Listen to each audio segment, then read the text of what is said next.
बिस्मिल्लाहिर्रहमानिर्रहीम। अस्सलाम वालेकुम।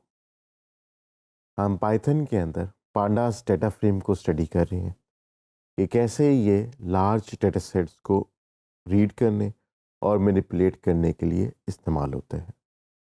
इस मॉड्यूल में हम ये देखेंगे कि डेटा फ्रेम के अंदर हमारे पास कौन सी डेटा टाइप्स आ सकती हैं और हम उनको कैसे कन्वर्ट कर सकते हैं ताकि इनकी मैनिपुलेशन हमारे लिए आसान हो जाए। तो हम एक डेटा सेट को देखते हैं और फिर उस डेटा सेट के ऊपर कुछ ऑपरेशंस परफॉर्म करते हैं। तो हमारे पास एक फ़ाइल मौजूद है रिटेल सेल्स डॉट CSV के नाम से। इसके अंदर जो है हमारे पास 6 कॉलम्स हैं, यानी 6 एट्रीब्यूट्स, जिसमें हमारे पास डेट है, कैटेगरी है, सेल्स है, क्वांटिटी है, प्रॉफिट है और रीजन है। अब यहाँ पे हमारे पास एक क्लाइंट ऐसा है जिसके कुछ स्टोर्स हैं पूरे मुल्क के अंदर और उनकी सेल्स का डेटा सारा का सारा एक CSV फाइल के अंदर रखा हुआ है। अब हमने उस CSV फाइल को रीड करना है, उसको क्लीन करना है और उसमें से डिफरेंट पैटर्न्स निकालने हैं डेटा साइंस को यूज़ करके। तो इस डेटा सेट को हम रीड करते हैं पांडास डाटा फ्रेम के अंदर और फिर उसकी डेटा कन्वर्जन करते हैं।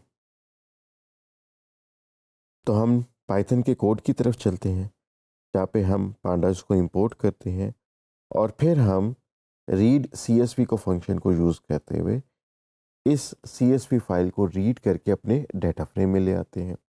रीड CSV के अंदर हमने जो पहला पैरामीटर दिया वो तो CSV का नाम हो गया। सेकंड नंबर पे हम डेट के कॉलम को रीड कर रहे हैं और पाइथन को ये बता रहे हैं कि इस कॉलम को आपने एज डेट्स लेना है। तो डेट फॉर्मेट एक स्पेशल फॉर्मेट होता है।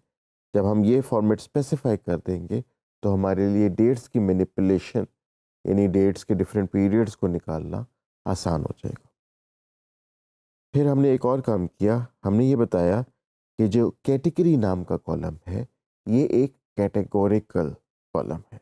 दैट मीन्स कि इसके अंदर जो वैल्यूज़ हैं वो कुछ नंबर ऑफ कैटेगरीज में से ही आएंगी।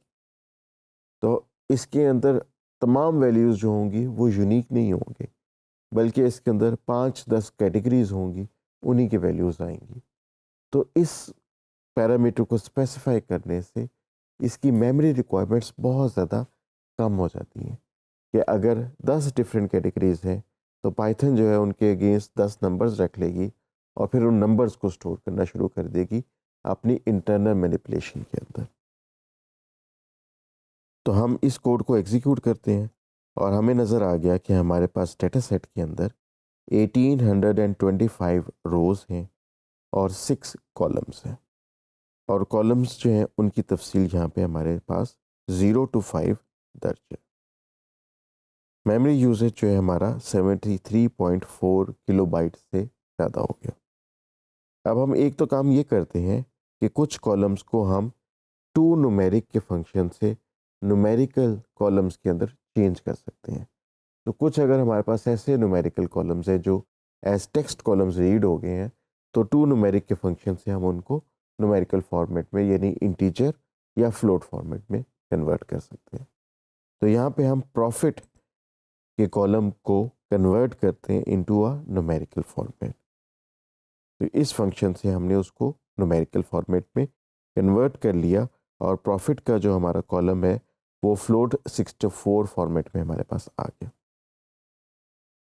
जैसे हमने ऊपर कैटेगरी के कॉलम को एज कैटेगरी वेरिएबल डिक्लेयर किया था, यहाँ पे हम रीजन के कॉलम को भी कैटेगरी के तौर पे डिक्लेयर कर सकते हैं डेटा रीड होने के बाद भी।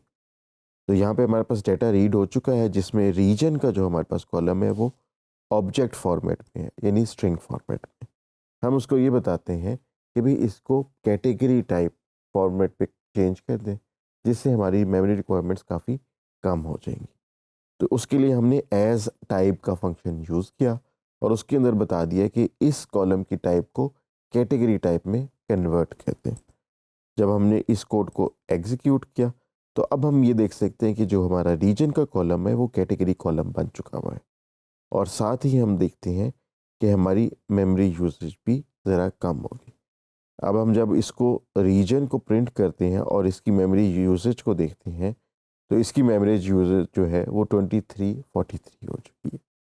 तो हमारे पास जब भी ऐसे कॉलम्स हों, ख़ास तौर पे टेक्स्ट कॉलम्स हों, जिसमें हमें नज़र आ रहा हो कि डेटा कुछ कैटेगरीज़ के अंदर डिवाइडेड है, तो हम उसको कैटेगरी कॉलम में कन्वर्ट कर लेते हैं, जिससे हमारी मेमोरी रिक्वायरमेंट्स कम हो जाती हैं।